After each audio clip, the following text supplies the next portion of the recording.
अगर हमारे पास आज राफेल होता तो शायद इससे भी नतीजा कुछ और होता। राफेल की कमी आज देश ने महसूस की है। Indian prime minister Narendra Modi ने ये अल्फाज आज से कुछ 6 बरस पहले अदा किए थे। उनकी स्पीच का पस मंज़र भी शायद आपको याद ही होगा, अगर नहीं तो चलिए हम आपको बता देते हैं। ये बात है पुलवामा हमले के बाद 27 फरवरी 2019 की, जब पाकिस्तान एयरफोर्स ने इंडियन पायलट अभिनंदन का तैयारा मार गिराया था और पायलट को जिंदा गिरफ्तार भी कर लिया था। इस वाक़े ने भारतीय एयरफोर्स की सलाहियतों पर कई सवालात उठा दिए थे। जाहिर है जो हुकूमत इस सारी कशमकश और शर्मिंदगी की जिम्मेदार थी, उसने कवर अप के लिए कोई ना कोई जवाब तो घड़ना ही था। तो नरेंद्र मोदी ने ये बयानिया पेश किया कि अगर राफेल होते तो नताइज मुख्तलिफ होते। इसके साथ ही मोदी ने अपोजिशन को तनकीद का निशाना भी बनाया, जो फ्रांस के साथ राफेल्स की जल्द खरीदारी की राह में रुकावट बन रही थी, ऐसा उनका ख्याल था। अब दोस्तों ज़रा फास्ट फॉरवर्ड करते हैं और 6 साल बाद मई 2025 में आते हैं। 22 अप्रैल को पहलगाम में एक अफसोसनाक मिलिटेंट अटैक होता है, जिसमें 26 बेगना सिया जान की बाजी हार जाते हैं। इस हमले का इल्ज़ाम भारत बिना किसी सबूतों के फ़ौरन ही पाकिस्तान पर आयद कर देता है। दोनों ममालिक के ताल्लुकात जो पहले ही से काफ़ी ख़राब चले आ रहे थे, मज़ीद ख़राब हो जाते हैं। भारत इसके बाद पाकिस्तान और आज़ाद कश्मीर में मुख्तलिफ लोकेशन पर स्कैल्प और हैमर प्रेसिजन गाइडेड मिसाइलों से हमला कर देता है। ये हमला राफेल और दूसरे रूसी साख्ता तैयारों से किया जाता है। जी हाँ, वही फ्रेंच राफेल जिसकी कमी महसूस की जा रही थी। लेकिन दोस्तों नताइज इस बार भी कुछ मुख्तलिफ नहीं होते, बल्कि शायद 2019 के मुकाबले में भी भारत को कहीं ज़्यादा जिल्लत का सामना करना पड़ता है। 6 और 7 मई की दरमियानी रात पाकिस्तान में भारतीय जारियत के बाद भारत को अपनी नवैयत की मुनफरिद डॉग फाइट में फाइटर जेट से पाकिस्तान के दावों के मुताबिक हाथ धोना पड़ते हैं। इसमें दिलचस्प बात यह थी कि पाकिस्तान ने अपनी एयर स्पेस में ही रहते हुए मुमकिन तौर पर चाइनीज साख्ता J-10C पर नस्ब PL-15 मिसाइल्स का इस्तेमाल किया और भारतीय एयरक्राफ्ट्स को निशाना बनाया। पाकिस्तानी अस्करी ज़राए के मुताबिक तबाह किए गए तैयारों में 3 राफेल फाइटर जेट्स भी शामिल हैं। भारतीय सोर्सेज 5 नहीं बल्कि 3 फाइटर्स की तबाही कंफर्म करते हैं, लेकिन वो 3 तैयारे कौन से थे इस बारे में कुछ कंफर्म नहीं करते। लेकिन दोस्तों बैनुल अक़वामी मीडिया और फ्रेंच इंटेलिजेंस के एक हाई रैंक ऑफिशियल ने राफेल तैयारा गिराए जाने की तस्दीक कर दी है। ये वही state of the art 4.5 generation Rafale तैयारा है जिसकी डिलीवरी मिलने पर भारत में खुशियां मनाई गई थीं और डिफेंस मिनिस्टर राजनाथ सिंह ने एयरक्राफ्ट को फूल और नारियल पेश किए थे। एयरक्राफ्ट के व्हील्स के नीचे लीमू रखकर भी इसे वेलकम किया गया था। जाहिर है इतनी बड़ी तादाद में भारतीय तैयारे गिराए जाना मौजूदा मॉडर्न वारफेयर में एक बड़ी खबर थी। ऐसा पहली बार हुआ था कि किसी मॉडर्न कॉम्बैट में राफेल तैयारा गिराया गया हो।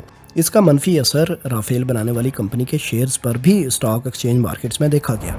राफेल तैयारे को टारगेट करने वाले चाइनीज़ फाइटर जेट J-10C को बनाने वाली Chinese company Chengdu aircraft corporation के शेयर्स की वैल्यू में अचानक बड़ा इजाफा भी नोट किया गया। तो दोस्तों हम मुख्तसरन अब ये जानने की कोशिश करते हैं कि ये सब कैसे हुआ, राफेल की हिस्ट्री मुख्तसरन क्या है, और हम ये भी जानते हैं कि भारत ने फाइटर जेट्स कैसे हासिल किए और भारत की अपोजिशन के साथ राफेल डील के हवाले से भारत में तनाज़ा क्या था।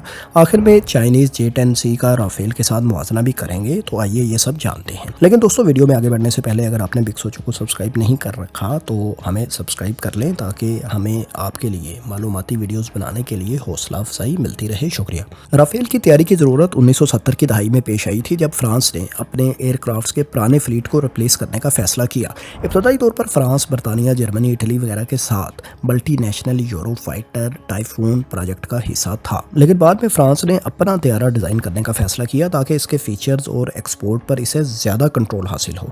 लिहाजा फ्रेंच कंपनी डसाल्ट एविएशन ने राफेल डिज़ाइन किया और इसकी तैयारी शुरू कर दी। ये कंपनी पहली बार एयरक्राफ्ट तैयार नहीं कर रही थी, बल्कि मेराज जैसे तैयारे भी इस कंपनी के क्रेडिट पर पहले ही से थे। राफेल के प्रोटोटाइप राफेल ए ने 1986 में उड़ान भरी, लेकिन इसे फ़ौरन ही सर्विस में शामिल नहीं किया गया, बल्कि टेस्टिंग और डेवलपमेंट में अच्छा खासा वक्त लिया गया। बिलाखिर 2004 में राफेल एम यानी नेवल वर्जन की पहली खेप फ्रेंच नेवी में शामिल की गई। इसके बाद 2 सीट राफेल बी और सिंगल सीट राफेल सी को 2006 में फ्रेंच एयरफोर्स ने अपने बेड़े में शामिल कर लिया। दोस्तों Rafale 4.5 generation multi multi role aircraft है। मल्टी रोल को आप यूँ समझें कि ये राफेल एयरक्राफ्ट एक ही फ्लाइट में air to air, air to surface, reconnaissance यानी इंटेलिजेंस गैदरिंग और इलेक्ट्रॉनिक वारफेयर यानी दुश्मन के रडार सिग्नल्स को जैम करने और चकमा देने की सलाहियत रखता है। ये एयरक्राफ्ट मुकम्मल तौर पर स्टेल्थ नहीं, यानी ये रडार की नज़रों से मुकम्मल तौर पर नहीं बच सकता। राफेल एक ट्विन इंजन एयरक्राफ्ट है। इसकी लंबाई 15 मीटर से कुछ ज़ायद, विंग स्पैन लगभग 11 मीटर्स है। राफेल की स्पीड मैक 1.8 यानी आवाज़ की स्पीड से 1.8 गुना है, यानी तकरीबन 2222 किलोमीटर फी घंटा। एयर टू एयर कॉम्बैट में बियॉन्ड विजुअल रेंज टारगेट को निशाना बनाने के लिए राफेल मीटियोर मिसाइल इस्तेमाल करता है। इस मिसाइल की रेंज 150 से 200 किलोमीटर तक है, जबकि एयर टू सरफेस टारगेट को निशाना बनाने के लिए राफेल स्कैल्प क्रूज मिसाइल इस्तेमाल करता है, जिसकी रेंज 500 किलोमीटर तक है। इसके अलावा हैमर प्रिसीजन गाइडेड मिसाइल भी राफेल से फायर किए जा सकते हैं, जिनकी रेंज 60 से 70 किलोमीटर तक होती है। यही दोनों यानी स्कैल्प और हैमर मिसाइल भारत ने पाकिस्तान पर हमले के लिए इस्तेमाल किए हैं। राफेल का कॉम्बैट रेडियस यानी वेपन्स के साथ एयरबेस से उड़ान भरने, मिशन मुकम्मल करने और बगैर रिफ्यूल किए वापस बेस पर लैंड करने का फासला अप्रॉक्सीमेटली 1850 किलोमीटर है। अब हम ये जान लेते हैं कि भारत ने ये तैयारे कैसे हासिल किए थे और इससे मतलब क्या कंट्रोवर्सी भारत में पैदा हुई थी। भारतीय फ़ज़ाइया के लिए 126 मल्टी रोल कॉम्बैट एयरक्राफ्ट्स की खरीदारी की ज़रूरत 2007 में महसूस की गई थी। भारतीय हुकूमत ने जदीद लड़ाका हथियारों की तलाश, टेस्टिंग और एवेल्यूएशन के लिए medium multi role combat aircraft programme का आगाज़ किया। कांग्रेस के दौर में तवील तकनीकी और फ्लाइट एवेल्यूएशन के बाद 2012 में फ्रेंच राफेल को सबसे कम कीमत और बेहतरीन ऑप्शन के तौर पर मुंतखब कर लिया गया। असल मंसूबे के मुताबिक 18 तैयारे बराह रास्त तैयार हालत में फ्रांस की तरफ से फ्राहम किए जाने थे, जबकि बाकी 108 तैयारे भारत में Hindustan aeronautics limited HAL hall के जरिए तैयार किए जाने थे, जिसमें डसाल्ट कंपनी की जानिब से टेक्नोलॉजी की मुंतकली भी शामिल थी। ताहम हॉल और डसाल्ट कंपनीज के दरमियान टेक्नोलॉजी मुंतकली से मुतल्लिक इख्तलाफात की वजह से ये डील मुकम्मल न हो सकी।